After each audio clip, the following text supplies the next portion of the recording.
The first thing to say, Patrick, is thanks very much for agreeing to see me this afternoon and sparing some time to answer my questions. Would you be able to give me just a bit of a potted history about your background and what you've done up until this point? I started my career in academia in 1976 at Liverpool. That was my chair there in applied economics. And as a lot of people know, I kind of got to know Mrs. Thatcher in the late 70s and helped her and her advisor Alan Walters with some economic analysis. So that's kind of where I came into the whole business of public policy, really. And I developed models for analysing the UK economy. The main model I developed at that time was called the Liverpool model, and it was designed to understand how the economy worked, how it would react to monetarism, and how it would react to trade union reform and other supply-side policies. So we did a lot of work in the 80s, the late 70s and the 80s, developing those economic modelling methods so we could understand how Mrs. Thatcher's policies would affect the UK economy. Now, one of the and then basically I went on doing lots of work on this modelling of the economy. It includes lots of things like trade and so on. And then I came here to Cardiff in 1997 full-time. I was part-time for 5 years with a research team that Cardiff paid for, sort of joint effort between Liverpool and Cardiff. Then I came here full-time. And I've really been doing the same thing here with my research team in Cardiff with funding from the Julian Hodge Bank and the Jane Hodge Foundation for my research team. And so really I've spent kind of 76, about 40 years on this sort of modelling work. In order to be able to predict the future, which is what everybody's trying to do at the moment, they're trying to predict the post-Brexit or post-staying in the EU future, aren't they? You've built economic models in the past.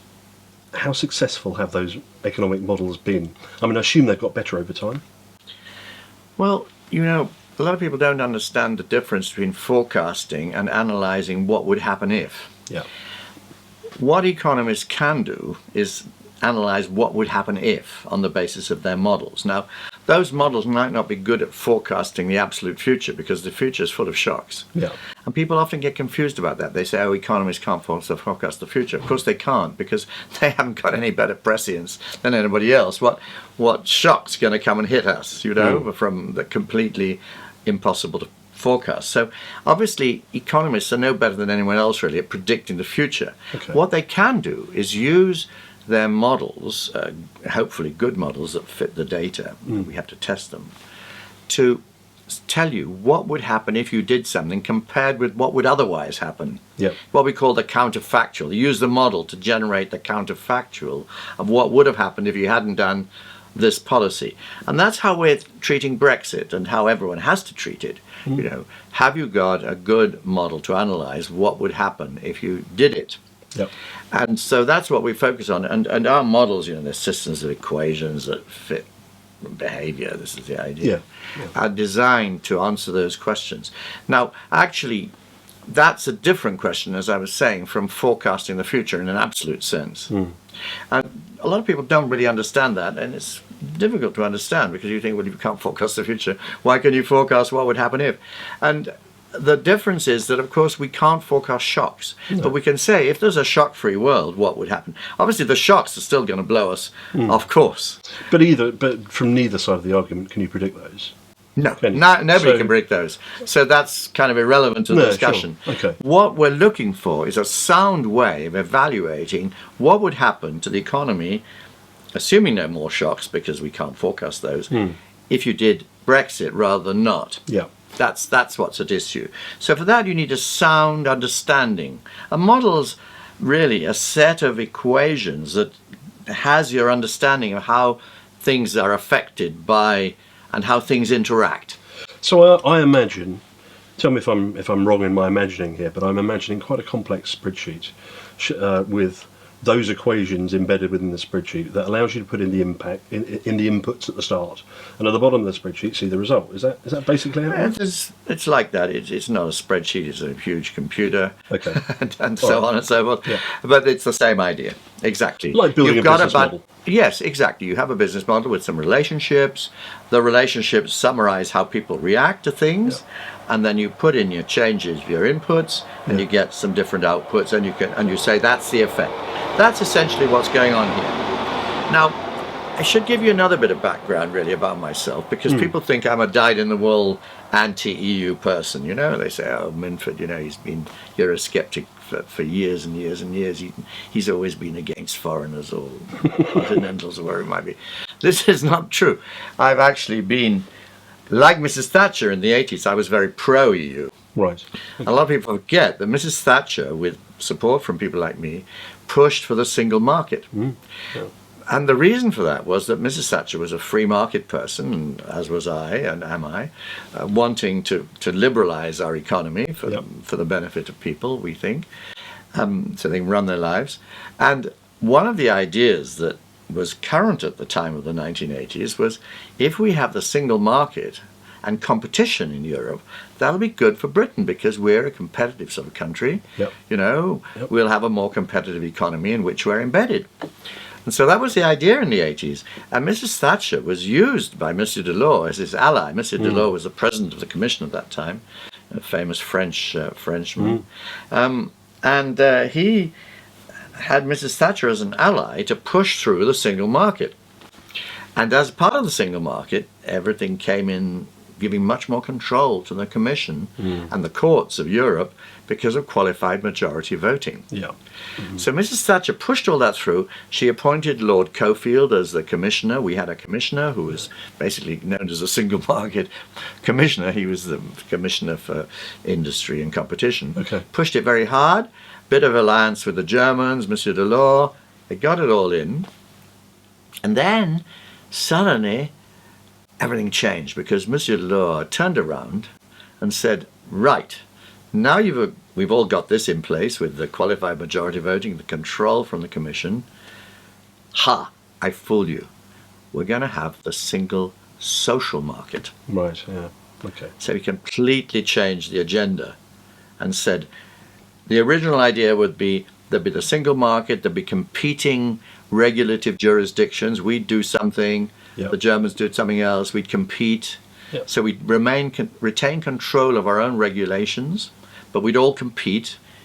That was the original idea. And efficiency would therefore be driven by that competition. Driven by the competition. Okay. That went out the window with Mr. Delors' new U-turn. Right, okay. He said there's going to be harmonization. Everyone's going to have the same sort of top-down regulations in the single market, and it's going to have this big social component. Which we're going to interfere with your labor laws, we're going to tell you what hours you can work, and all this sort of stuff. And they then used the model of the single market from then on to push essentially a federalist top-down agenda. Of course, Mrs. Thatcher was furious. And in 1988, I think it was, she made the Bruges speech, saying that this wasn't what she intended at all. It was quite wrong that we'd kind of made Britain into an entrepreneurial free market economy that people wanted, control of their lives. And now she hadn't done all that to have Brussels come in and regulate us by the back door. So everything changed really from then on, for her, for me, in my thinking about Europe, because there was this federalist agenda. The next thing we knew was Monsieur Delors was pushing the euro. And the idea was the euro would lead to a superstate, which of course is exactly what it has done. And so this is where my thinking changed about Europe, about the same time as Mrs. Thatcher's thinking, because the argument was that we didn't bring this in to create a superstate, we brought this in to enhance competition in a system of competing countries, all doing what was best for them. Under free trade. Under free trade within Europe, yes. And the idea was also Europe would move towards free trade and away from high tariffs against the rest of the world and high trade barriers, move towards free trade, competition. It just didn't happen. Instead, what Europe has done, the EU has done, is to go in the opposite direction, towards more and more intervention. Protection is still high against the rest of the world. Regulation is extremely intrusive in lots of areas. We've got health and safety now, working hours and so on. Yep. Which is, why working hours is a health and safety issue beats me utterly, but it is, of course, technically. You've got lots of intervention in the labour laws of this country. Yep. You've got financial interventions now with the financial transactions tax and bonus caps and all that sort of thing. You've got climate change, driving high energy costs, basically coming from Brussels originally. And then you've got the fact that the single market harmonized regulative system is enormously helpful to big businesses and gives them a chance to control the agenda. Yeah, okay. And at the expense of smaller competing businesses. I mean, hear Sir James Dyson on this subject. So the idea is, I mean, if I tell you how I think it works, tell me where I'm going wrong. Essentially, in Brussels, you have somewhere between 15 and 25,000 lobbyists working, in some instances, for social concerns, for Greenpeace, and for lobbying for social reform.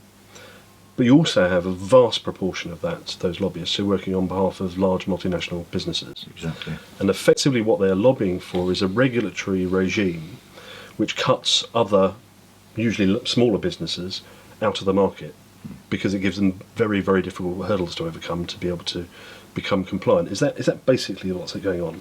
Yes, this is what I think is happening. There's the trade barriers around the European space, Yep.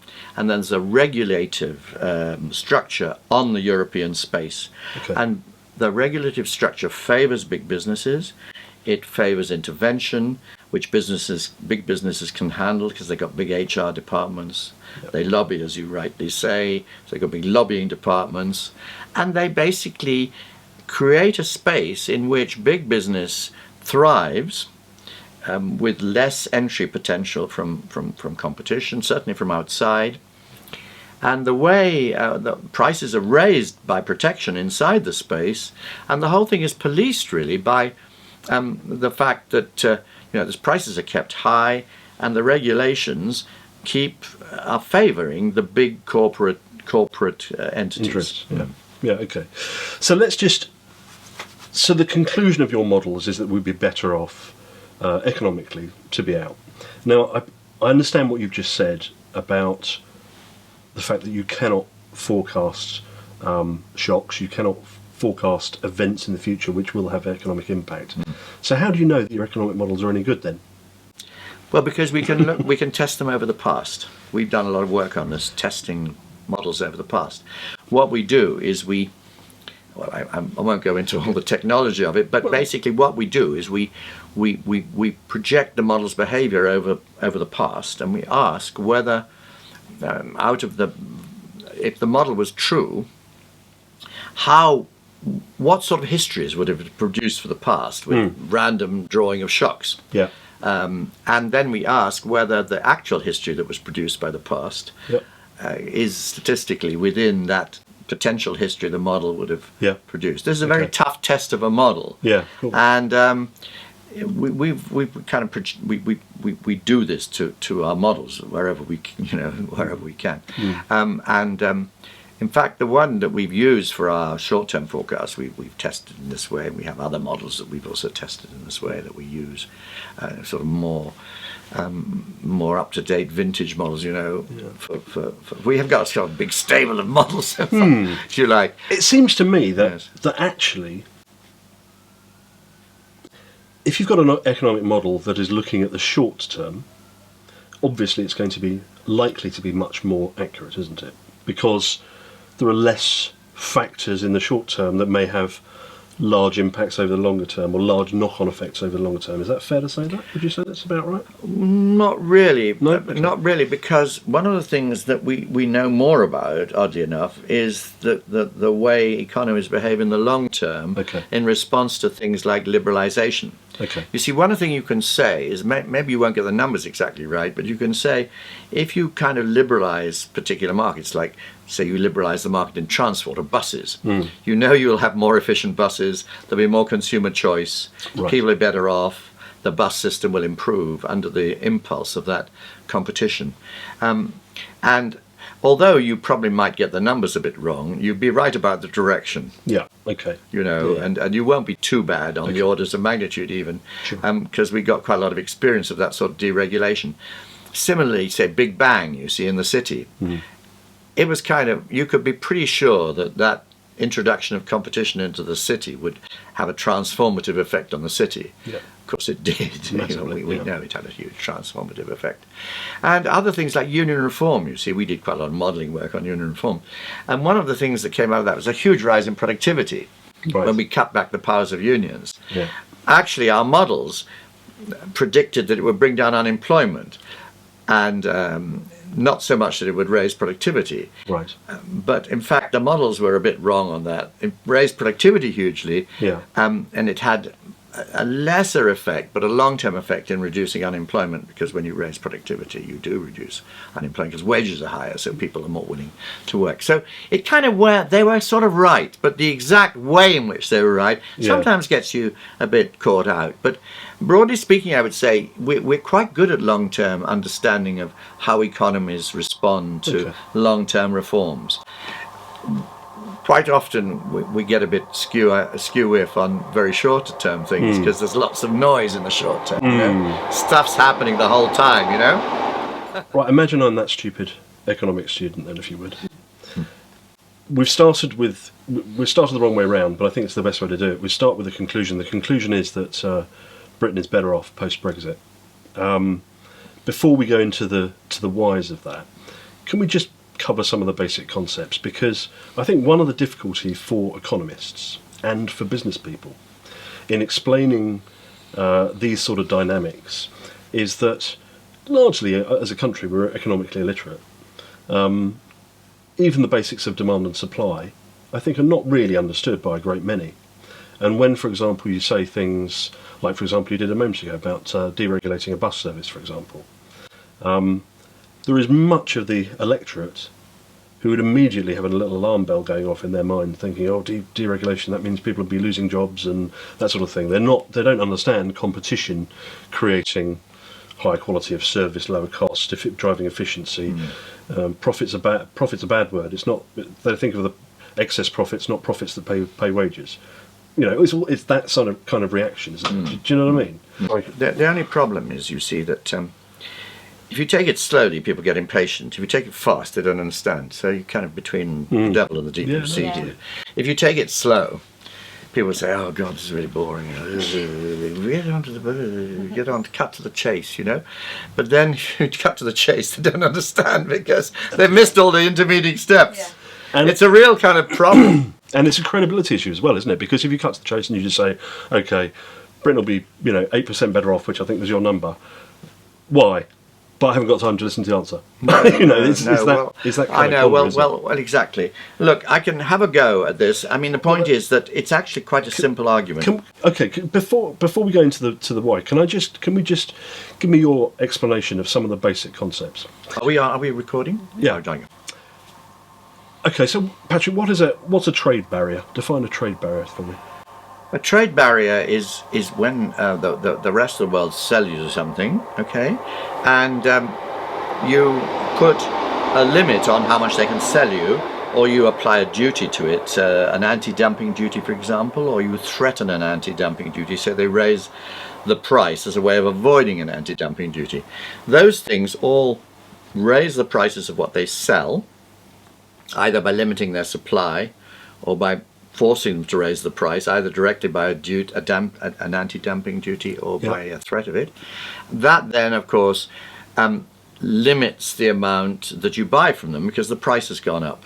Yep. So a trade barrier works to raise the price to the consumer in the area and thus limit the demand from that person because obviously they're paying a higher price, they buy less of it.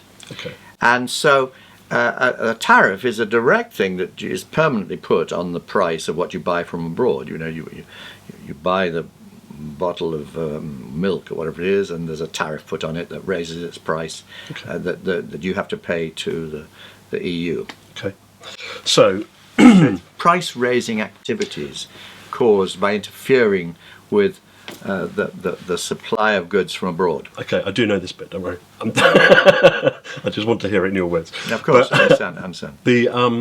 so a tariff is if the main umbrella is trade barriers. Tariffs is one of the trade barriers. Tariffs is one of the trade barriers. And what we do is we measure the importance of the trade barriers by what we call the tariff equivalent, which is its effect in raising the internal price. Right. Okay. Yeah. Okay.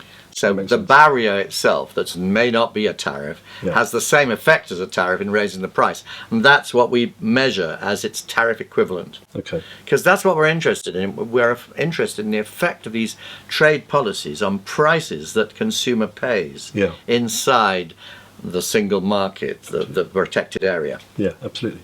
Now, I was reading some an Adam Smith quote about the Scottish wine industry. Do you know the one I'm talking about? I don't, I'm afraid. Okay. I don't think so. Well, there was one of your economists for Brexit quotes it in one of his documents. Oh, yes. Which was that Adam Smith, the famous 17th century economist, I don't know if economist was the right word at the time, but who wrote The Wealth He of was Nations. one of the first, yes. Yeah. Don't know if he even thought of himself as an economist, I don't know. But Lots of it, really, but he was, yes. yeah. So he wrote, talking about misallocation of resources effectively, Yes. posed the example of the Scottish wine industry. So he said, look, Scotland could create a wine industry. It could have heated walls, it could create buildings in which to grow grapes with the right moisture and the right soil, presumably, to grow vines and to grow grapes. It could do that. It could become a huge wine-producing economy. But if it did that, it would be using a vast amount of its resources in relation to the French vineyards, for example, for producing wine. So why doesn't Scotland do something with its labour and its capital and its raw material that can produce something a lot more economically effectively, and then trade that with somebody else who can produce wine? That's basically what it comes down to. Exactly. That's free trade. Can you give me a snappier version of that? Is there one? Well, what happens under free trade is you produce what you're best at and you buy what you're worst at from other people. That's fundamentally how free trade works. Okay. And it's called the principle of comparative advantage. But that's what it amounts to. And why is that globally a good idea? Well, because globally the world produces more and consumers get more of that production into their shopping baskets for the same amount of income that they've got. Okay. So if you and I produce something inefficiently as individuals, but maybe another thing both very, very efficiently, we are much better to trade, aren't we, than just both produce inefficiently. Exactly. More of our lives will be taken up in this production process, and less of our lives will be available for the happy, fulfilling things. Exactly. I mean, is that right? Clear, Yeah. exactly. I mean, Yeah. if you have protection, which is the opposite of free trade, and you raise the prices of the things that you buy from abroad, Yeah. you then reduce your imports and produce more of the things yourself that you're not very good at. Yeah. As a result, you're wasteful in your use of resources, and your consumers have less income. Yeah, okay. But how far do you take that? Because there is also strategic need for a nation, isn't there? So, for example, one of the reasons that what became the EU was originally formed was on the basis of steel and energy, or steel and coal at the time, in terms of bringing those two industries in France and Germany together in order that neither of them could then, in future, rearm to a large extent. So isn't there a strategic need that gets in the way of the economic kind of underpinning, if you like? Well, only if you think you're going to go to war. Okay. And so we would think that the civilized world, Yeah. which is a lot of the trading system is in, would not wish to go to war. Now, it might be that there are some countries that are unreliable that might wish to go to war, and then the question is, do you allow them to have control of strategic bits? That's a strategic question. But I think a lot of the West, for example, wouldn't consider itself likely to go to war with other bits of the West, and therefore we wouldn't really worry that, say, the French, are controlling our electricity industry, which they do to a very large extent now, are involved in our electricity industry or our nuclear industry, on the grounds that they're not likely to go to war with us. Yeah. And so I think this strategic thing depends a lot on what view you take of the world you're in. Okay. And we're pretty tolerant about these sorts of issues because we think, well, honestly, there's lots of people we can do business with, and not really worried about buying stuff from them because we don't think we're going to go to war with them. Okay. So, is that really the only circumstance it comes down to? Well, there Conflict? are. It's, I would say, much more likely is that you might want to help an industry for social reasons. Think of Port Talbot, where there's a huge community that is under threat from maybe what is a temporary situation in the price of steel. And the US, which is basically a free trading nation, actually, though you hear a lot of harumphing from Mr. Trump and so forth, fundamentally the US likes to buy stuff cheaply and sell stuff expensively, in world markets, because it's not. And on the whole, it's much less protectionist than the EU. I mean, like a quarter is protectionist. Nevertheless, in the steel case, it has today, as from March, put on a tariff on steel because of the situation in steel of 267%. Okay. And so it's willing to be flexible in defense of particular things that it sees as kind of pinch points socially or politically, peanut farmers, or even politically. So you get these things happening, and I think that to sustain free trade, you have to have a bit of flexibility to deal with things that are pinch points. If Britain were to stay in an increasingly protectionist EU, is it not inevitable that Britain would become less efficient as a result of that over the long term?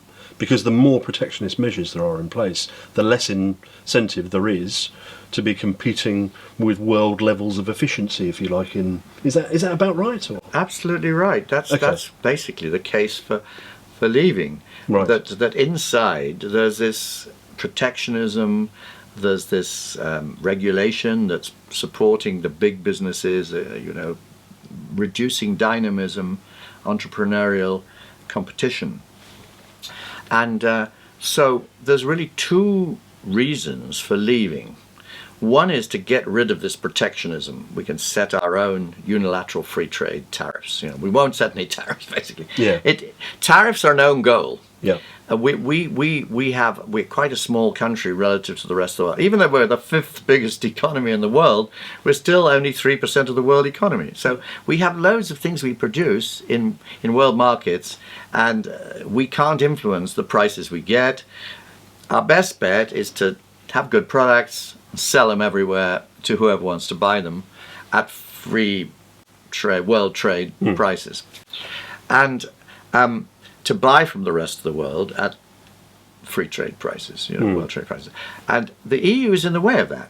Right. So it's creating a measure of inefficiency, which shows up as our consumers pay more for stuff, they get cheaper, and our industries that are worst being expanded at the expense of industries that are better. Yeah. The best.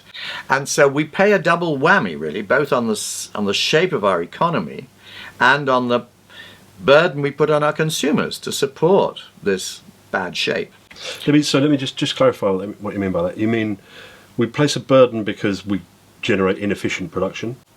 Yes. And also we tax our own people to be able to support that? Exactly. Right. It's a tax on our own people, which goes to inefficient producers and also foreign producers, whom we support through this EU system.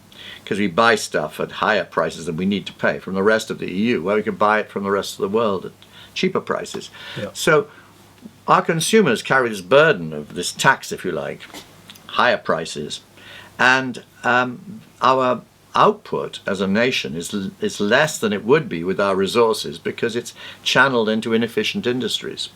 And so we've costed this through a trade model. A kind of standard trade model, which looks at all these things, and it costs us as a nation about 4% of national income. Okay. Just this inefficiency plus the burden on consumers. Is that a day one cost, or is that sorry, not a day one cost? On day one, would you get that straight back? or pretty much, or is that something in It would- years of We think of it as a long-term transformation cost. So Okay. it would take some time for the structure of the economy to change adapt. and adjust, yes. You'd get the benefits to consumers on day one because the prices would go to world prices on day one. Yeah. If you did it straight much. away. Yeah, If you did just straight waiting away. for the containers to arrive, basically, aren't you? Yes, you're waiting for the change to arrive, exactly. Of course, in practice, you know, it's more complicated. There's politics, there's deals, Yeah. transitions, and what people will, you know, you'd probably want to do it over a transitional period. Yeah. But in principle, yes, on day one, you get rid of these tariffs, consumer prices would drop on day one, and then industry would adjust over the following 10 years, say, or 5 or 10 years. Yeah. So that's basically the upfront cost of being in the EU for trade. The other big cost is regulation, Yeah. because inside the protected area, this regulation reigns supreme from the Commission, the European Court, Parliament. They all kind of dip in Yeah. and fashion this top-down regulative system, which is harmonized and kind of pretty hopeless in lots of ways, really, for the reasons we've talked about. It favors big corporations. It's got a lot of sort of what you might call socialist kind of inspired interference in the labor market, which we do have ideas about social justice in the labor market, but they're much less crude and interventionist than these EU ones. And then you've got, as I said, financial services, where they've got all sorts of ideas about Anglo-Saxon bankers being troublesome and needing to be kept in order with and Anglo-Saxon finance, sorts of strange stuff. Climate change, lots of intervention. And as I say, the industrial regulation is very pro big business. So you've got a kind of whole bunch of areas where we can measure how regulatively interfering the EU averages compared with what the UK does, where it's left on its own. Okay. I've got a very simple business model, okay, which I know you're going to laugh at, but I'm going to enjoy you laughing at it, which is a very, very simple one. It says, look, we import from the EU just short of 300 billion a year currently. Is that about right? Figures about right there? 291 billion I've got for 2015. Sounds about right, yes. Yeah. So if we take, let's just imagine that, that's imports are exports. Where have I written that? And our exports are 223 billion for 2015. Does that include services? I think it probably does, yes. Yeah, it does, yes, yeah. it does. That's Okay. all. Okay, that's that all sounds about right. So if we imagine that our exports would all have tariffs on them. So imagine we're out of the EU, and all of our exports have tariffs placed upon them. What would the cost of those tariffs be for 223 billion pounds worth of business? Now, I've got some fairly confusing figures. The World Bank says 1.5%. What's your number for the average tariff weighted for volume of goods? Well, the first thing you've got to realise is that none of this applies to services. No, sure, okay. So there's no okay. common tariff on Right. services. None of this. There's two areas. There's agriculture, which is the question is, our farmers. The way to think about it is in terms of what our farmers would get after leaving the EU compared with what they get now, which is basically a 20% cut in their prices. Yeah. So they'd be 20% worse off. Mm-hmm. And our manufacturers, you can think of it more or less the same. They'd face world prices, which are probably 20% below, what's the current EU price. So they'd face a lot more competition from world competing sources. And if they sold into the EU, they would sell at world prices, and then the price would be topped up inside the EU by all these tariff barriers, you see. So you can think about it. Now, of course, it is possible that when they sell back into the EU wouldn't put the whole 20% on them because they might have trouble imposing some of the tariff barrier, the trade barriers, like anti-dumping. But it's probably safest to assume that they have the whole thing put on them. We're outside. Yeah. If you're outside, you're outside. You don't get any preferential treatment, and you just get world prices, you see. Whereas before, you got 20% more. Sure. I think that's the way to think about it. Okay. You can think about it like they'd put the tariffs on you. It's equivalent. It's equivalent. So the sum that we did includes all that, you see. Yeah. Because what happens is that they lose their preference, Yeah. but everyone else gets to buy everything at world prices. So it's like a rejigging of the price system. Yeah. Okay. And that's all in the benchmark calculation that we've made of 4% of GDP. Okay. But you're suggesting with your model that we go to free trade entirely, or that's what your model is based upon. Yes. But is that because you perceive that we'd be better off going to free trade, even in the short to medium term, than we would be to impose tariffs ourselves, even though we'd be subject to them with exports to the EU? Yes. Okay. Yes. Because Even in the short to medium term, we'd be better. any term, Okay.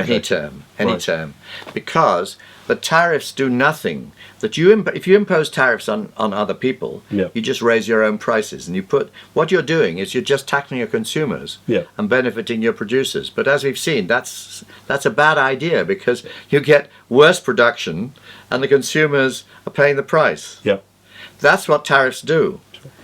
Because the only way you would get that not happening is if you're a very powerful producer on world markets and a very powerful buyer, big economy, and you put a tariff on other people's stuff and they have to cut their prices to you because they don't get so much of a market. But we're such a small element in the world market that wouldn't happen. Yeah, sure. We'd still have the same prices. Everyone would say, well, okay, put a tariff on. We're not going to change our prices because we can sell it anywhere else we like. Yeah. Our cars or whatever. Yeah. And so they won't cut their prices to us. So we don't get any gain in terms of the prices we pay by putting on tariffs because we're too small. Okay. It's called the importance of being unimportant in world trade theory. You see, if you're a small buyer, you have no monopoly power. So all you're doing when you put the tariff on is making a poor consumer pay more. Yes. And protecting one of your own producers to produce more than you want them to. Okay. Now, I'm not saying that we shouldn't help the guys that get hit by the transition after Brexit. The position of me and many of my colleagues who think about these things is, yes, of course, we're going to help farmers that are threatened by whom we want to keep going for environmental reasons, hill farmers, or I don't know, the farming industry is full of farming that we want to keep in place in various areas for environmental, social reasons. And you can do that by just direct help to farmers, what we used to have before the EU, deficiency payments. The Treasury gave grants directly to farmers for social reasons, that particular sorts of farmers and so forth. And what is the most economic or the least economically harmful way of doing that then? Just give them a grant, the type of farm. You say, look, we want this type of farm. Right. We'll give you a grant to keep you going. Okay, right. Okay? And that doesn't mean they produce any more than before. It doesn't produce you food mountains or anything. They produce what you want. And it still gives them incentive to keep going. Well, Yeah. obviously you're trying to keep them in being, so you help your farm industry in this way. Okay. Obviously you don't help the big arable farmers who can very well look after themselves. Yeah. In Norfolk and so forth. But you do help your hill farmers, or, it's quite a complicated area. And the other thing you can do, you see, is you could help your industries that are now losing this protection to carry on going for a bit, at least help them adjust. You could give them some adjustment grants. It's possible you could sign a deal with the EU, who will be desperate to keep their car industry able to, you could have a transitional deal with the EU for cars, for example, where you basically keep things going and run them over 5 or 10 years. Sure. There's all sorts of things you could do to sort of cushion the adjustment. And we're not against that sort of thing because it's politics. You've got to do Yeah. stuff to help people. You can either say do it by direct grants from the Treasury, or you could do it with some deal with the EU. Because the EU will be quite keen to do deals in various areas because they're producers of Mercedes and Yeah. BMW. Yeah. We're a big market for them. I mean- they won't be keen to be facing, much, much tougher competition straight away. No, I mean, and then the interesting thing is, I mean, I've looked at that model. I'm not sure what the style of graph is called. So I've looked in detail at a graph which explains where tariffs are put on different goods, and it showed me in very clear detail why I've heard people such as yourself, seen people such as yourself in the media, picking up examples such as French wine and German cars, because you can see the volume of imports of German cars that we have at there's a 10% tariff on cars coming into the EU, or Yes, 10% tariff. yeah, and 32% on wine. Yes. And I think this is a major point for Brexit, as I've explained to many of my female friends already, that there is a great possibility that wine may become 32% cheaper. Absolutely. And cars, I by can't the way. think of a better reason to sign up for Brexit than that, can you? Exactly. I mean, when you go through the falls in prices, I mean, for example, for cars, it's not just the tariff, you see, it's all these barriers Yeah. that are kind of, you can't really sort of, now you see them, now you don't, but you see it in the price. Yeah. So the kind of takeaway point is that you pay the same in dollars for a car in the US as you pay in pounds here. Yes. It's kind of like probably about 25%. Yeah. Yeah. And I think it also shows you how uncompetitive some European industries have become. So say, for example, the French wine industry.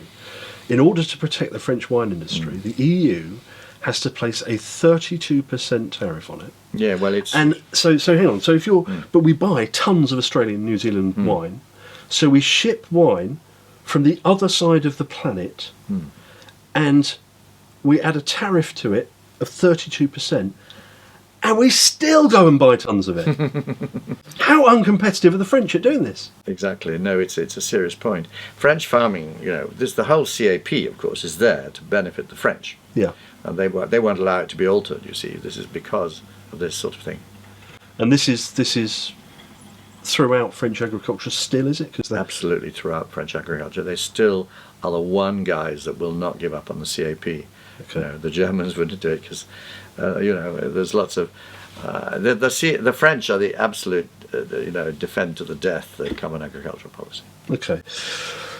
Getting back to, I got interested in what you were saying and lost my point earlier, which was that my simple model says, okay, well, let's imagine that all the tariffs that we would pay outside of the EU would be the full tariffs, and let's assume that's 2% of what we would import from the EU.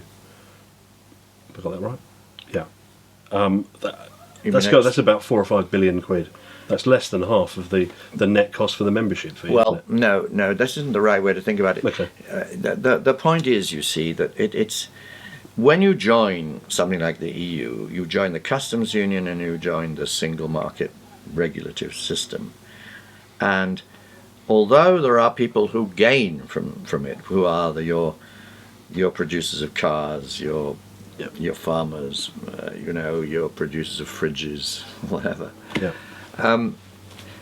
The people who lose are consumers and other unprotected industries. Yeah. The City of London, the whole of the service industry, basically, unprotected.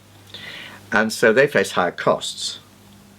And so do consumers. So this is why it's such a hot topic. Why every day we get a new industry coming along and telling us you shouldn't leave Europe. As Mandy Rice Davis eloquently put it, they wouldn't they? They are the gainers. Yeah, of course. Yeah. And the consumers who don't know what's been done to them, you see. So when I write these articles in The Sun or talk to you, I'm telling to consumers, you're being ripped off, guys. Yeah, okay. It's news to them. They think it's some wonderful thing called the single market. Politicians say to them, oh, single market, it's a wonderful thing. We're in this market of 500 million consumers. What they don't tell them is it costing them, between 8 and 16% on their shopping basket, depending on what assumptions you make about how this is going to develop in the future. Okay. And that's a big cost. Nobody tells the consumer, taxpayer, this cost because they're assumed to be stupid. Politicians don't tell them the truth. They don't tell them, you're paying for this. They say, it's a wonderful thing. You should love us because we're in this thing and this wonderful European market, 500 million. And one says, oh yeah, sounds a lot of people. Woo, woo, woo, woo, woo. They're forgetting, they're paying. They're paying absolutely huge amounts for this. And they're not just paying to help the car industry here, they're paying to help the car industry in Germany. Yeah. And the farmers, the wine producers of France. Yeah. Okay. And this is an outrageous con on the British people. So the point is that the establishment, which of course come out in spades against Brexit, everybody from the IMF, the OECD, to the Treasury, to the CBI is saying, don't do it, don't do it. That's because the establishment consists of people who do well out of the current EU situation. That's protected industries. Yeah. Universities, for example, that do well out of grants from Europe. Wales and Scotland and Northern Ireland, who get lots of grants from Europe. Yeah. Yeah. Even though Her Majesty's Treasury pay for all this, Yeah. they're nervous that if it ends, they might not get it back. Yeah. Okay. You know, the Treasury might think it's not a good use of funds. Well, I think they should just get in line and realize that it's a democracy. They must make their case for the money. But the Treasury will get all the money back from Brussels, perfectly able to help them. But there are all these people who are protected by the EU system. Then you take the civil servants and the politicians who just love the Brussels Club because it's power without democratic accountability. They can always say, we did this, sorry, not our fault, Europe did it. And you know you can't have any influence on Europe. So it insulates them against public opinion and accountability. Absolutely. And the CBI, of course, on the side of big business, which does well out of the European single market, apart from the fact that they're all protected mostly, they're also able to lobby effectively. So the CBI has always been on the side of the big corporation against the small guy, because they're the ones that pay the bill. And well, until it elected Mr. Longworth. And yes, but they threw him out immediately. But anyway, the point really is that the establishment are all benefited by being in the EU. For them, it's enormously disruptive reform. Yes, they know in their heart of hearts it would benefit the consumer, and the consumer is supposedly sovereign. Yeah. But it's going to affect them and their protected industries and their power, their accountability. And, the IMF and the OECD consists of governments who love being unaccountable. Yeah. So, if you scratch the political and civil service classes and the corporate classes, they're all benefiting from the EU. Yeah. Okay. And I think it's that degree of selfishness which, in terms of other people, in terms of the general electorate understanding, is the difficult thing. Because generally, the electorate is not in a position of having a situation whereby they are trying to protect their sort of unfair advantage, if you like. So they probably can't empathise with people who are in that position and feel the need to. Is that fair, do you think? No, they have no idea why all these people are saying this stuff to them. Yeah. They hear the IMF, they hear Mr. Obama, they That hear works. all these people talking and intoning in pontifical terms at them, and they say, well, why on earth are they saying this? Well, there's all sorts of reasons. It advantages them in all sorts of ways. And they're not thinking about what's in the interests of the British consumer, the British people. Mr. Obama's not thinking about that. The head of the IMF's not thinking about that. The head of the CBI's not thinking about that. Yeah. Mr. Osborne's not thinking about that. They don't want this disruption. Disruption is very unpopular with the establishment. It's bound to be, just clear. Establishment's about the status quo, about things being on an even keel, tomorrow being like today, the way you like it, the way you're benefited. You don't want disruption. And actually, this is why, in fact, the establishment was been against all the big disruptive supply-side changes that Mrs. Thatcher brought in. Yeah. Who opposed monetarism? The CBI. Who opposed trade union reform? The CBI. You know, who wanted to go into the euro to please Brussels? The CBI. Who wanted to be in the ERM because of Brussels wanted it? Yeah. The CBI. You just go down the list of things that have happened in this country. The establishment have always been against change and wanted the status quo. And it's taken quite strong-minded premiers like Mrs. Thatcher to push change through. Okay. And Brexit is a major change, and it's a great disappointment to me that, you know, Mr. Cameron and Mr. Osborne haven't seen that it's a really important supply-side boost to the efficiency of this economy. And, you know, they are against free trade. It's staggering. How can a politician claim that it's good not to go to free trade? How can protectionism, the status quo, be better than more free trade? It beats me utterly. And be able to build such a tissue of lies around it in terms of the whole approach, knowing, I mean, you know, these are people who went to university and studied economics as part of their degrees. They're PPE graduates, aren't they? Yes. These people know basic economics better than I do by a long stretch, and I can grasp it. So let's not pretend these people can't grasp the economics of the situation. I mean, 99% of the population probably don't have any economic study at all behind them. No. But they got an idea about the but shopping those people- basket. They know you're going to be exactly. better off with lower prices. With lower prices. And exactly. they know you're better off with more efficient industries. Yeah. But They what's- don't think they should be spending their own hard-earned money to prop up industries or firms that can't hack it on their own 2 feet. Exactly. And I think this is where this referendum has been an enormously educational experience for politicians, because they assumed at the start that, you know, the British people would be totally against the idea of free trade. I mean, surely they're in favour of protection. But that's because they never asked about protection. Yeah. But if you explain to the British people, as we are in this referendum, actually what it means is you get lower prices because there'll be more competition, and you get your industries having to stand on their own 2 feet. They say, well, why should I pay for industries not to stand on their own 2 feet? And what these politicians and this establishment have forgotten, that they did all these protectionist deals behind closed doors in the corridors of power. Yeah. Far away from the prying eyes of ordinary people. And then they came back to ordinary people and said, we've done a wonderful thing for you. We put you in a single market of 500 million people. And the people said, wow, you know, completely falling for the con. Yeah. Yeah. Because that's what politicians do. They lie in their teeth. And they probably don't consciously lie. They just think, you know, suits us very well and everyone seems to agree. So we're telling it's for people, it's for their good, and we're going to explain it to them very carefully. I'm not sure if I'm not sure if the charge of self-delusion is worse than the lying one. I really don't know. I don't know what the truth is, to be honest. I know that when something's in our interests, we often persuade ourselves it's in the interests of the common weal. But you see, I'm sorry. It's so obvious. It's so clear. It's so obvious what is in Britain's economic interests that I'm afraid these people are just lying. They know that. It's so clear. Well, when it's pointed out to them in terms, as we've been trying to point out to them, then they have to come up with their reasons, you see, why it's not the case. And then you encounter all sorts of stuff. Like, for example, the Treasury report, right? It's 200 pages of completely incomprehensible gobbledygook for the ordinary person. What the Treasury have tried to do, I mean, I can tell you, they've got lots and lots of statistics and so on and so forth. I've read it several times. I've written a critique of it.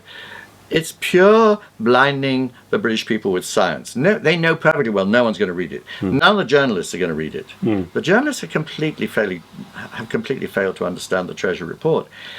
You know, and the Treasury wants that, because what it is, it's 200 pages of wonderful scientific stuff which persuades you to stay with the status quo. Yeah.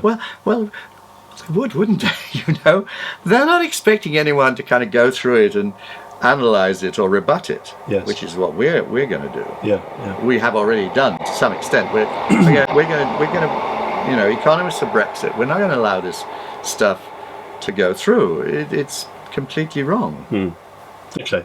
So, but it's a typical piece of establishment chicanery. Okay. You produce this 200 pages of completely impenetrable prose with all sorts of wonderful tables in it. And you say, Yeah. look, we proved that you're better off without prices being lower and industries having to stand on their own 2 feet and, regulations that you actually approve of and would be good for business. I mean, Quite the thing a lot at stake here. as an economist, you probably find this far less disturbing than I do, because for me, I find it deeply, deeply disturbing to go to the Treasury website and to see that in a campaign time frame to even be on the website, It's amazing, isn't it? and for it to be such complete nonsense that it can only be described by any sensible thinking person as complete bias, yet it is the British government. I mean, bear in mind that the whole point of democracy is that people tell the government what to do, but we have a referendum and the government is telling the people what to do. So let's talk about the issue of migration. We have the official figures for migration, and there's been particular controversy this week because David Davis in Parliament brought up the point that although the official figures for migration last year were 335,000, I think it was, from the EU, in fact the registrations for national insurance numbers, so presumably people from the EU who want to work, is up at the sort of 600,000 or 700,000 number. And of course, an awful lot of migrants. I I mean, mean, most of 352 is the total net migration. Okay, yeah, net. I think it's from all. I think about half of it's EU, but I'll check the numbers. Okay, I think so. But in addition to, but But it's not about the. Well, the numbers in terms of let me just cover the point. No, So, I take the point about national insurance registration. Yeah. There's many more people. and in addition to that, I mean, I know probably 10, 15, 20, maybe 20 Eastern Europeans who've come here in the last few years. I would say at least half of those definitely are not paying tax. So they wouldn't need a national insurance number. Right. So the fact is we don't really know what the real numbers are, but it could be 1 million or so. Quite easily. Well, yes, this is true.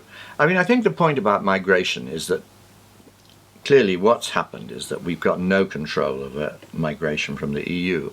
As a result, because people are very upset about migration, particularly of unskilled workers who congregate in particular areas, take up NHS resources, school places, and housing, and drive down wages of unskilled workers. This has become a politically very toxic issue. Yeah.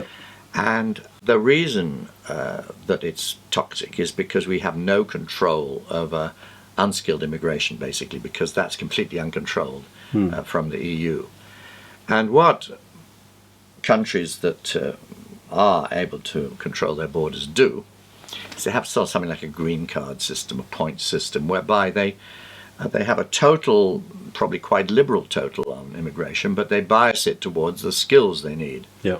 And that's what we could do if we left the EU. And we could, instead of having a situation where we crack down on everybody coming from outside the EU in order to kind of accommodate ourselves to this huge torrent from the EU, we could regain control of the balance of our immigration. We probably wouldn't change the total immigration. It'd still be liberal because we need these skilled people for our industry.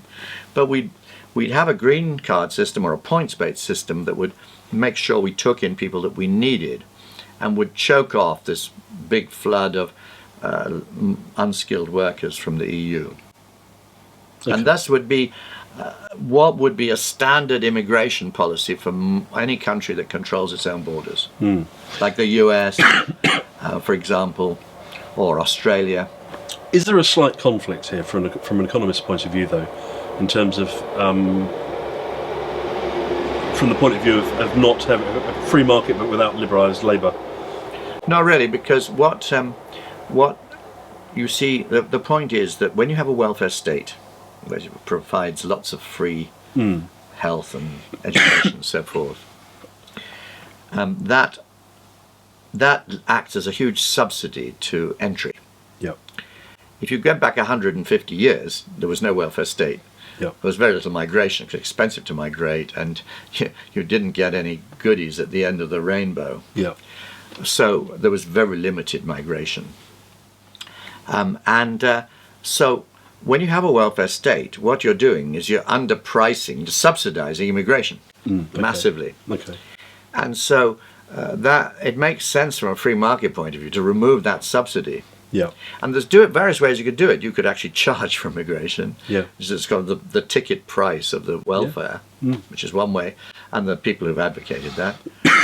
Or you can have a green card system, which is doing it by a points-based, kind of approximating. So you're only taking in the people who would be in effect willing to pay that entry fee because they're not going to need the welfare. So you either pay the fee by working it off because you have the skills that are needed to work it off, or you pay the entry fee in cold hard cash.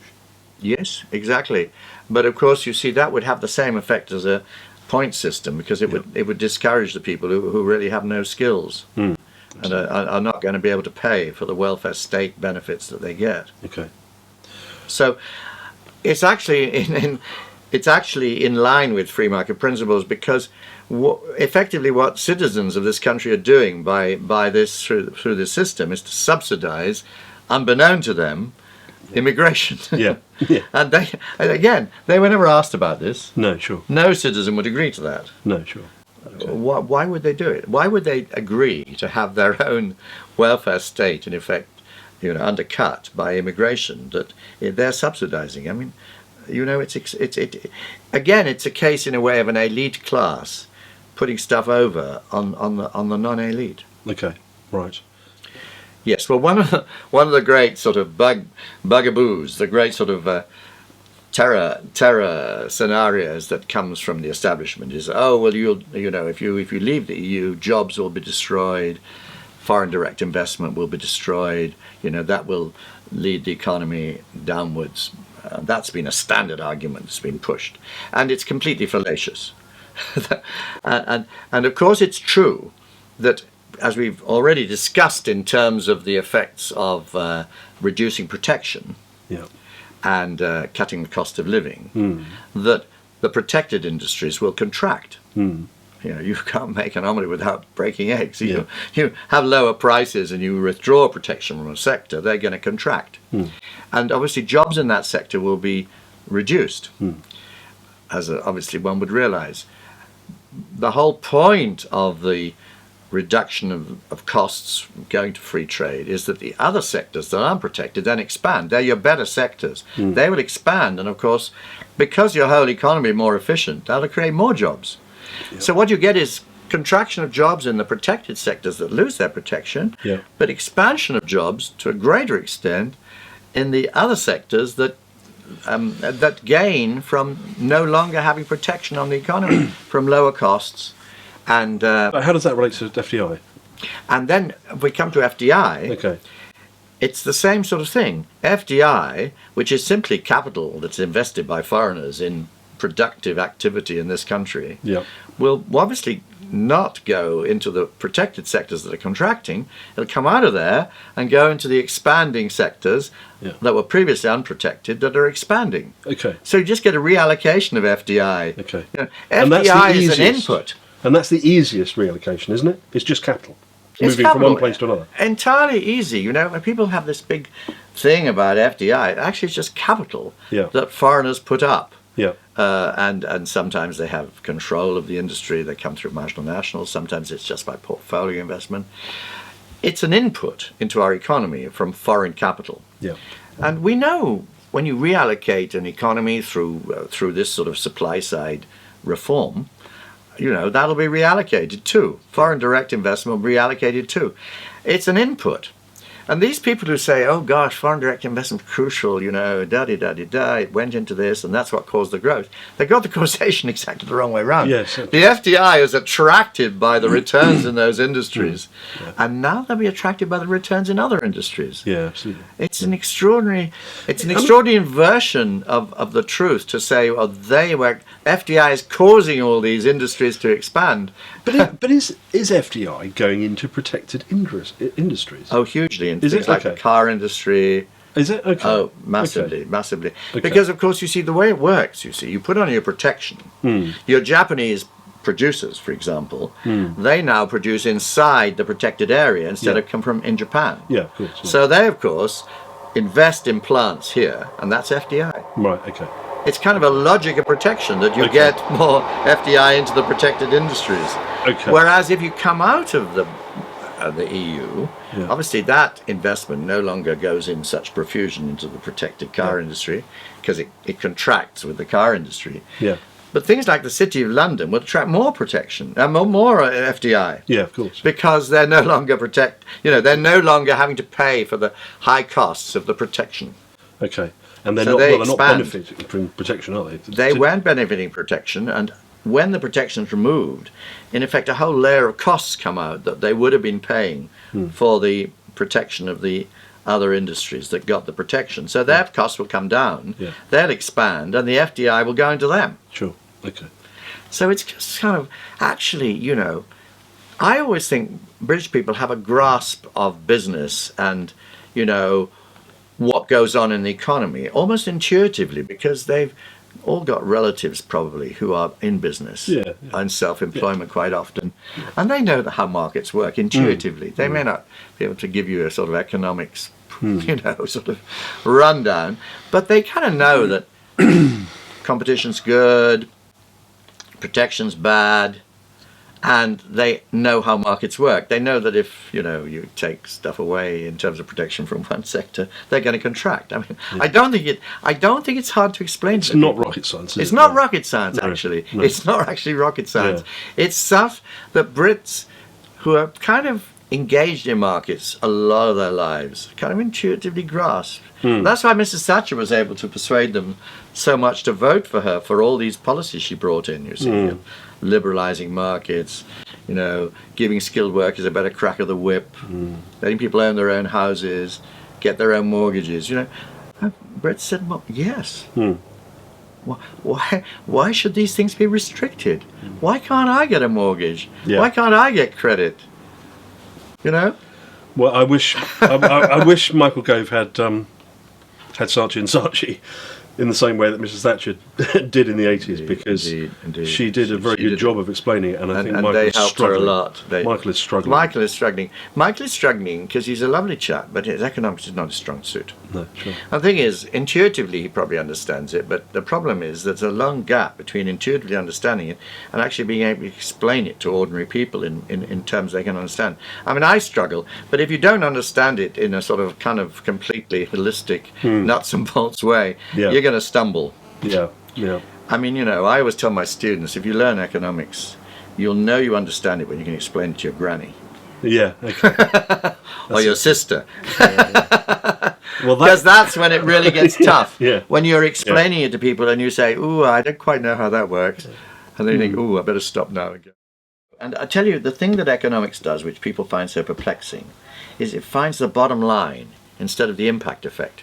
Because what people see is the first thing that happens, and they understand that. Yeah. Like if you intervene in the care homes and you say the price of care homes is going to fall, Yeah. but they see that must be a good thing, you see. Yeah, But what okay. the economist does is say, hang on a moment, if you intervene in the price of care homes, there won't be any profit in care homes.